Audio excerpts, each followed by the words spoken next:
What's up mga kamartik? Thank you pala sa mga nagme-message at nagpapa-home service at thank you sa pagtiwala sa akin.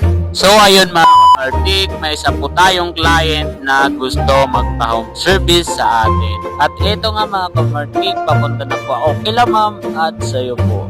Ay sa next client na lang.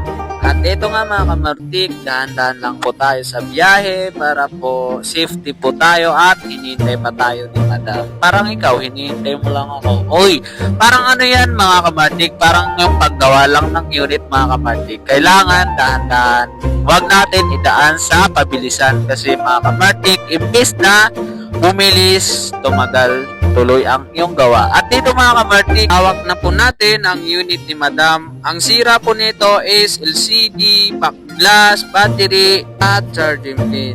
Ato nga po pala mga kamartik, sorry kasi po hindi ko na-video nung ginagawa ko kasi wala pa akong taga-video. At una sa lahat mga kamartik, wag niyong kalimutan i-follow ang aking page kasi bagwan lang po tayong nagpa-vlog. Ato nga pala, thank you sa ating client. Napakabait nyo po ma'am, shoutout sa inyo. At sana po lahat ng client is kagaya nyo. Napakabait nyo po, thank you po ulit. At yun nga mga kamartik, kung hindi ka pa nakapollow sa akin, follow mo na ako para updating ka sa aking susunod na video.